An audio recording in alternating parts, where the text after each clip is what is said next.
Bienvenidos a una nueva exploración. Hoy tenemos sobre la mesa un conjunto de materiales realmente fascinantes. Sí, muy interesantes. Son guías, es un guión para un video educativo y todo está diseñado para enseñar a programar. Desde cero. Y enfocado en una herramienta muy particular, Exacto. PSaint, que está pensada además específicamente para hispanohablantes. Así que nuestra misión hoy es desglosar no solo qué enseñan, sino más importante, cómo lo hacen. Cómo logran que algo tan abstracto se vuelva Tangible. alcanzable sobre todo. Bueno, vamos a meternos de lleno. El punto de partida de todo el material es la gran pregunta, ¿no? ¿Qué es realmente programar? La pregunta del millón. Y la respuesta que dan es muy directa. Es el arte de crear instrucciones precisas para que una máquina la siga. Y usan una analogía que me encanta. La he visto. Es buenísima. Dicen que un algoritmo es como una receta de cocina. Y ya está. Sin magia, solo pasos claros a seguir. Es que esa analogía es muy poderosa. Aterriza el concepto de inmediato. Le quita todo el misterio. Totalmente. O sea, no se trata de ser un genio matemático, sino de ser claro y ordenado. Y ahí, justo ahí, es donde entra PSaint. Que significa pseudocódigo en español interactivo. Exacto. Y su verdadero valor, como destacan las fuentes, no es solo que esté en español. Ah, mira, eso es interesante. Yo asumí que el idioma era su principal ventaja. Es una ventaja enorme, claro, para la accesibilidad. Pero su genialidad, diría yo, es pedagógica. Te obliga a concentrarte exclusivamente en la lógica. En la receta. En la estructura de la receta, sí. Sin la distracción de la sintaxis estricta de, no sé, Python o Java. O sea, no te peleas con un punto y coma que falta. Te enfocas en el qué y el por qué. Justo.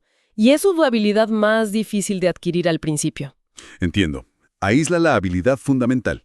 Y eso nos lleva, entonces, al primer gran rito de iniciación de todo programador, que el guión del video presenta como un hito. El clásico Hola Mundo. El clásico Hola Mundo. Parece tan simple, ¿no? Mostrar dos palabras, pero el material lo enmarca como un gran avance. Es ese primer momento en que le hablas a la máquina y te responde. Exactamente. El Hola Mundo no es un saludo, es la confirmación de un diálogo. Me gusta eso. Demuestra que ese puente de comunicación entre tu mente y el procesador ya se estableció. Y al usar palabras en español como algoritmo, escribir, leer, como se ven en los ejemplos, se elimina una barrera de intimidación enorme. Claro. Pero el objetivo de fondo es empezar a construir lo que las fuentes llaman lógica computacional. Es aprender a pensar de forma secuencial, sin ambigüedades. Ok.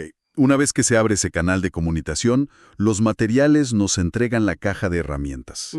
Y la primera capa son los operadores aritméticos. Que a primera vista, bueno, son las matemáticas del colegio. Suma, resta, multiplicación, división. Parece simple, pero supongo que aquí la máquina ya se convierte en una calculadora. Se convierte en el motor de cálculo más potente que hemos creado. Y aunque los símbolos son familiares, su aplicación lo cambia todo. No son solo para hacer sumas. ¿No? No. Son los ladrillos fundamentales de todo, desde el software que te calcula los intereses de una hipoteca, hasta, no sé, los motores de física que hacen que una explosión en un videojuego se vea realista. ¡Wow! Todo eso, en su nivel más bajo, se descompone en estas operaciones básicas. Ahora que lo pones así, tiene mucho más peso. Pero, en los materiales introducen un operador que, debo admitir, no forma parte de mi matemática del día a día. A ver. El módulo. Ya sea mod o el símbolo de porcentaje. El guión lo explica como el operador que devuelve el residuo de una división. Dan el ejemplo de 7 mod 3 igual a 1. Y yo me pregunto, ¿cuál es el superpoder de saber lo que sobra? Ah, el superpoder del residuo es increíblemente útil. Y elegante. Sí. Sí. Los materiales lo enmarcan dentro de los algoritmos cuantitativos. Y su aplicación más clásica, que de hecho se propone como ejercicio, es determinar si un número es par o impar. ¿Cómo funciona eso? Me intriga. Piénsalo así. Cualquier número par, por definición, es divisible exactamente entre 2. No sobra nada. El residuo es 0. Cierto. Y cualquier número impar, al dividirlo entre 2, siempre va a dejar un residuo de 1. Ah, claro. Así que, con una simple línea número, mod 2, puedes preguntarle a la máquina la naturaleza de cualquier número. Si la respuesta es 0, es par. Si es 1, Impar. Es nuestra primera incursión en cómo un programa puede clasificar información. Vale, eso es ingenioso. De repente, el residuo no es una curiosidad, es una herramienta de clasificación. Totalmente. Los documentos también muestran otros ejemplos, más directos, como calcular el área de un rectángulo, o convertir centímetros a metros con una división. Son las herramientas para manipular el mundo numérico. Correcto. Y esa manipulación nos lleva a un punto crítico, que los materiales abordan muy bien: el orden. El orden. ¿Qué pasa si le pides a la máquina que haga varias cosas a la vez en una sola línea? El ejemplo que proponen es resultado menos A, B, C. Aquí nos topamos con una regla fundamental. Imagino que la máquina tiene alguna preferencia. Las matemáticas del colegio me dicen que la multiplicación va primero. Y estarías en lo correcto. El sistema sigue una jerarquía de operaciones muy estricta. Un orden de precedencia. No es una sugerencia, es una ley. Entiendo. Y no entender esta ley es la fuente de algunos de los errores de programación más frustrantes que existen. Tan grave es, suena a un simple error de cálculo. Puede ser catastrófico. Hay una historia famosa sobre la sonda Mariner 1 de la NASA, que se desvió de su curso y tuvo que ser destruida. Una de las teorías es que el error se debió a una transcripción incorrecta de una fórmula matemática en el software, un pequeño error de orden. ¡Wow! No lo sabía. El programa no te dice me equivoqué, simplemente te da un resultado incorrecto con total confianza. De acuerdo. Ahora le presto más atención a esto. Entonces, la jerarquía que describen las fuentes es, primero, potencias, luego, multiplicación y división, Ajá. después, el módulo, y al final de todo, suma y resta. Esa es la pirámide. Y la herramienta que nos dan para ser los jefes de esa pirámide, para anular esa jerarquía a voluntad, es la más simple de todas. Los paréntesis. Los paréntesis. Claro, igual que en la escuela. Si volvemos al ejemplo resultado menos A, B, C, con los valores digamos A igual a 10, B igual a 5, C igual a 2. Ok. Sin paréntesis, la máquina hace 5, 2 primero, que es 10. Luego 10 menos 10 y el resultado es 0. Exacto. Ahora, si tú como programador quieres que la resta ocurra primero, simplemente la envuelves en paréntesis. A menos B, C. Y le gritas al sistema, haz esto primero, básicamente. Los paréntesis le dicen, ignora tus reglas por un momento. Así que calcula 10, 5, que es 5, y luego 5, 2, que es 10. El resultado cambia de 0 a 10. Por completo. El significado de la instrucción ha cambiado por completo. Es el control absoluto sobre el flujo del cálculo. Entendido. Así que ya podemos darle instrucciones a la máquina, enseñarle a hacer matemáticas en el orden correcto. Pero claro, eso la convierte en una calculadora muy sofisticada. El verdadero salto es cuando la máquina empieza a tomar decisiones. Este es el punto de inflexión. Y los materiales dedican la siguiente sección a eso, a los operadores relacionales. Aquí es donde dejamos de decirle a la computadora qué calcular y empezamos a enseñarle cómo pensar. Fuerte. ¿Cómo se aplica eso? El guión menciona un ejemplo de un sistema escolar que me parece muy claro. Es un ejemplo perfecto. Imagina que el programa necesita decidir si un alumno aprueba o no. La regla es que se necesita un promedio de 6 para aprobar. ¿Ok? El programa toma la variable del promedio, que podría ser 8, y la compara. 8 es igual a 6. El programa no responde 2, responde verdadero. ¿Y si fuera 5? Respondería falso. Justo. Y ese verdadero o falso es la señal. Es el interruptor que desencadena todo lo demás. El que muestra el mensaje de aprobado, el que cambia el estatus. Exactamente. La comparación es el interruptor de la decisión. Vale, el interruptor.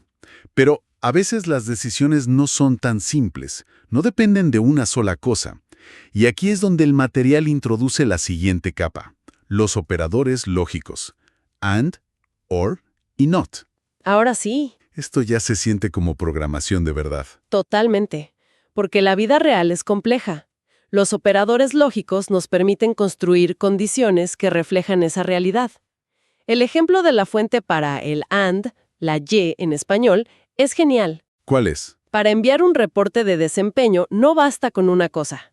Se deben cumplir 2 condiciones. La colegiatura está pagada y el alumno tiene un mínimo de asistencia. Ah, claro. Si una de las dos es falsa, toda la condición es falsa. Exacto. El AND es un portero exigente. Ambos requisitos deben cumplirse para poder pasar. Entiendo, es un todo o nada. Y el OR, la O en español, sería el portero más relajado. Exactamente. El OR te dice, con que cumplas una de estas, es suficiente. Imagina una beca. La regla podría ser que, para calificar, el promedio es mayor a 9 o el alumno es un atleta destacado. Vale, entiendo. Un estudiante con promedio de 10 califica. Un atleta destacado con promedio de 7 también califica. También califica. Solo se necesita que una de las dos partes sea verdadera. A ver, vamos a intentar construir una regla un poco más compleja. Pensemos en el sistema escolar.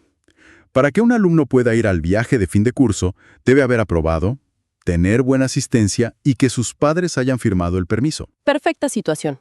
¿Cómo lo construiríamos? Sería promedio igual a 6, asistencia igual a 80% y permiso firmado igual a verdadero. Como todas son obligatorias, las unimos con AND. Exacto. Promedio igual a 6, AND, asistencia igual a 0.80, AND, permiso firmado igual a verdadero. Solo si las tres dan verdadero, el resultado final será verdadero. Pero, ¿y si hubiera una excepción? Digamos, un permiso especial del director que anula lo demás. Excelente. Ahí es donde entra el OR para crear una vía alternativa. Entonces sería, toda la condición anterior, OR, tiene permiso especial igual a verdadero. Ahí está. Ahora lo veo. Hay dos grandes caminos para llegar a un verdadero. O cumples los 3 requisitos normales, o tienes el permiso especial. Acabamos de traducir una política escolar compleja a una sola línea de lógica pura. Acabas de definir la esencia de la programación. Es tomar la lógica humana, que a menudo es desordenada, y formalizarla en una estructura inequívoca.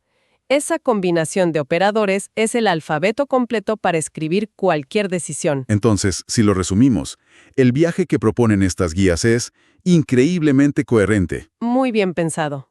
Empieza con la idea de dar instrucciones claras. Los algoritmos nos dan una herramienta amigable como PSaint, y luego nos entregan las herramientas en un orden perfecto. Primero a calcular, luego a comparar y finalmente a decidir. Y la analogía final que usan en uno de los documentos lo une todo de manera brillante. A ver. Comparan este aprendizaje con el de escribir una partitura musical. PSaint es el lenguaje formal, las reglas de la música. El algoritmo es la instrucción precisa, o sea, la partitura misma. ¿Y los operadores? Los operadores son las notas individuales. Usando las notas correctas en el orden correcto, creas una melodía, que no es otra cosa que la solución elegante a un problema. Es una imagen muy potente. La programación como una forma de composición. Lo es. Y me deja con una reflexión final, una pregunta que los materiales preparan perfectamente, pero dejan abierta, como un desafío. Soy todo oídos. Volvamos al ejercicio del apelador módulo para saber si un número es par. Ok. El material nos enseña a hacer el cálculo y a obtener la respuesta. Verdadero es par, o falso no lo es. Pero el verdadero salto conceptual, el que diferencia a alguien que sabe comandos de alguien que piensa como programador, no está de obtener esa respuesta. ¿Dónde está entonces? Está la pregunta que viene después. ¿Y ahora qué? Una vez que el programa sabe que el número es par, ¿qué se supone que debe hacer con esa información? Cierto. Debe imprimir un mensaje. Debe añadir ese número a una lista. Debe usarlo para tomar otra decisión. Esa transición del saber al hacer, de la evaluación de una condición a la ejecución de una acción basada en ella, Ese es el corazón de la programación. ese es el corazón de la programación. Es el puente entre la lógica y la acción. Y es el comienzo del verdadero viaje.